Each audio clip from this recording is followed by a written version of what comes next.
So in this segment, we're going to be talking about UNICEF intervening and helping to feed children within the UK, and how this is a national scandal. Honestly, we're going to be talking about a bit about Jacob Rees-Mogg's response, which is probably more embarrassing than UNICEF having to intervene. You know, a UN an agency which typically deals with poorer countries, war-torn countries. Typically intervening to help children and other people, is coming into the UK because the British government's just not doing enough to help kids. That's the top and bottom of it. And we've seen some embarrassing responses when it came to the free school meals thing from Conservative MPs claiming that the food was being traded for drugs. What's that guy's name? And Ben Bradley saying that he knows one kid in a crack den, another one in a brothel, and the free school meals basically went to fund those two criminal organizations, and not going for children. And this is kind of the just kind of the top of it, I guess. This is the not the worst it can be, but this is just really bad that UNICEF have to intervene here. UNICEF feel like they have to intervene in the UK, these so-called fifth or sixth richest country in the world, depending on which depending on who you believe. Partly because obviously Brexit's ruined the economy and the UK's been badly impacted by COVID-19, but that's not important. We are supposedly the sixth richest nation in the country, and we need UNICEF to intervene. It's just horrible. So the UN agency UNICEF, which is responsible for providing humanitarian aid to children worldwide, said the coronavirus pandemic was the most urgent crisis affecting children since the Second World War. The Second World War, in which we had essentially food routes and things like that being destroyed, and massive infrastructure problems, along with losing lots of people who could have who kept the country going during the interwar years. This is how bad it's. This is the last time things were this bad, or worse. Sorry, the worst crisis since the Second World War. Can you believe it? Worse than the Great Depression that we saw in '08. How embarrassing is this, guys? A YouGov poll in May commissioned by the Charity Foundation found 2.4 million children, 17%, were living in food insecure households. By October, an extra 900,000 children had been registered for free school meals. And the thing with this free school meals thing is great, but it only gives one meal, which is lunch. And so what UNICEF are doing is essentially helping with breakfast. So that's two meals, but you still got dinner, dinner, and kind of like a intermeal between sort of lunch and dinner to deal with as well. Tea, that's what people in this country traditionally called tea, depending on which part of the country you're in. So there's still gaps here, but the fact is UNICEF felt like they had to intervene for things like breakfast, because the British government simply aren't doing enough to help people through a crisis which the British government has exacerbated. Let's not forget that the British government has made this far worse, and that's another video for another day that's going to be coming in the next few days, hopefully. But yeah, so UNICEF has pledged a grant of £25,000 to the community project School Food Matters, which will use the money to supply 18,000 nutritious breakfasts to 25 schools over the 2-week Christmas holiday and February half-term, feeding vulnerable children and families in Southwark, South London, who have been severely impacted by the coronavirus pandemic. The food delivery firm Abel and Cole will also provide 1.2 tons of fruit and vegetables worth £4,500 to include in the boxes. So what you can see here is UNICEF directly intervening here for not just breakfast but nutritious breakfast as well, foods that will actually help these kids grow. That's what we're seeing here. So our breakfast boxes have also shown us that the threshold for free school meal eligibility is too low to capture all the families in need for support. That's why we're getting behind the National Food Strategy call for an extension to free school meal eligibility. We cannot continue to rely on civil society to fill hunger gaps, as too many children will miss out. And what they're saying here is being reliant on charities is simply not good enough, because they can't do enough, because there's not enough sort of generosity in the system, which is not the fault of the public but the fault of the government, because charities only exist really to plug the gap pushed by the government. That's what charities are there for. That's why in Germany they have a completely different attitude to charity than we do in the UK. The fact that UNICEF is having to step in to feed our country's children is a disgrace. Boris Johnson and Rishi Sunak should be ashamed. That's Angela Rayner. We are one of the richest countries in the world. Our children should not have to rely on humanitarian charities that are used to operating in war zones and response to national disasters. And that's what's happened here. And so now we go to Mr. Victorian himself, Reece Mogg, saying that this is a scandal, that UNICEF should be ashamed of itself.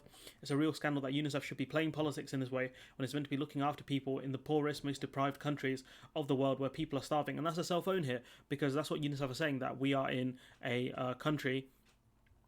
Sorry, I just need to reread this quote. The country where people are incredibly deprived, children are incredibly deprived. That's a massive self-own there for UNICEF.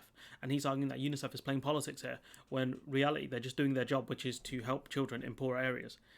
That's their thing. And they're helping children in parts of London because they're clearly not getting the help that they deserve or need. He said the number of children in absolute poverty is gone down by 100,000, which is okay, which is fine. But notice what the wording here is. He said the number of children in absolute poverty, so that's the essentially a lower tier of poverty across the nation, has gone down by 100,000. So what he's saying is, they've gotten some kids, some children who live in absolute poverty out of absolute poverty, but they still live in poverty. So yeah, if we go on to our next article, if we actually look at the child poverty numbers, this only goes to 2019, which is a shame, but I'm sure those numbers will come out eventually. Normally when it comes to statistics, they're very slow to come out. Normally it comes out a year after. But if we look here, child poverty in 2018-19 is at about 30%. So you're saying 30% of children live in poverty. So, what we can gather from this is the fact that child poverty rates have, gone... The lowest that the Conservative governments have had it at is about 27%, and it's gone up to about 30%. So, you can tell from this the Conservative government haven't done a lot. And if we look at the child poverty numbers for Labour, it's not great either. So that's something Keir Starmer and the gang really need to look at. But what we can gather from this is the fact is that child poverty is still high, and this is pre-pandemic as well. Post-pandemic, I wouldn't be surprised if it's at 33, 35, or even 40%, to be honest. Given the fact that a lot of people have lost jobs, and some people wouldn't be eligible for things like the furlough scheme, and that's going to impact their children, because if you don't give money to the parents, if the parents don't have enough support, they can't support the children, and that puts the children in more poverty. So the mule and pencil here with a nice bit of spin, but your boy can see straight through that, and you should be able to as well.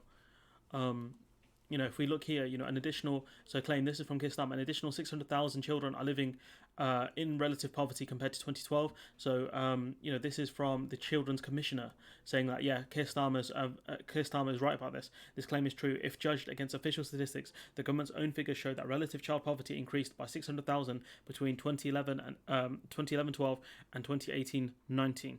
And so you can see here is the actual physical number of children has gone up. And what we can see from the other statistics is that the, looking at children as a percentage, it's about 30% still. So even though the population's gone up, you're still seeing about just under a third of children living in poverty.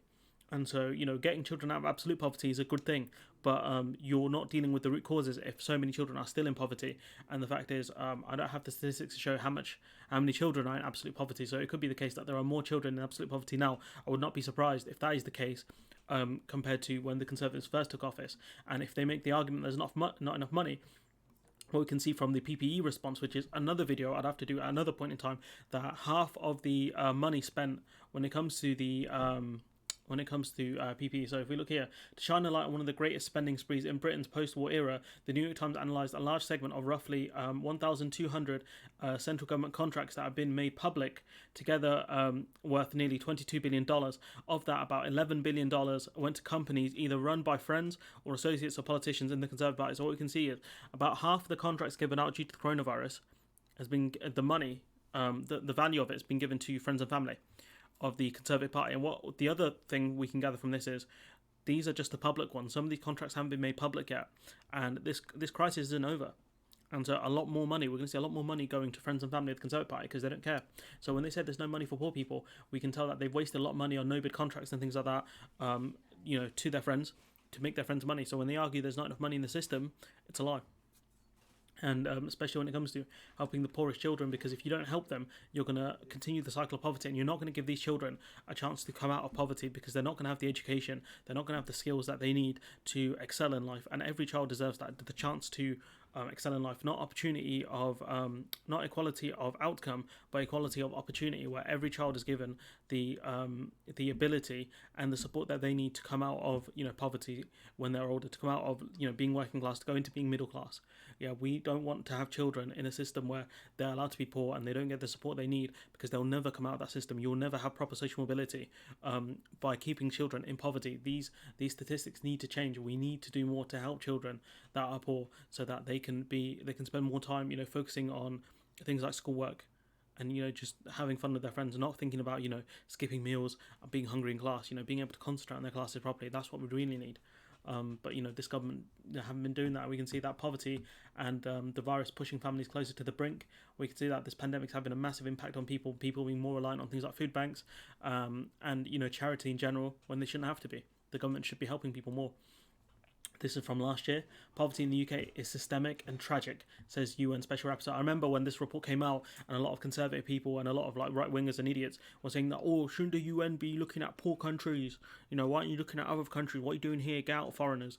The whole point of the UN, doing this kind of report is to say that, look, there are massive problems within your country, and there are massive issues you need to look at, and instead we're like, bloody foreigner, get out of our country. Meh. That's what they sound like. Meh. I know that's Secular Talk's Ted Cruz impression, but I'm taking it. Get out of our country, bloody foreigner, meh.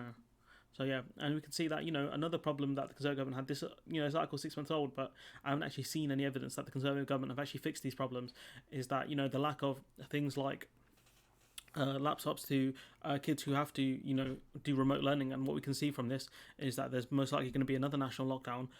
Schools are most likely going to have to close, and without having access to technology. And this is where I was annoyed, because I thought John McDonnell's idea of free internet access for people was stupid.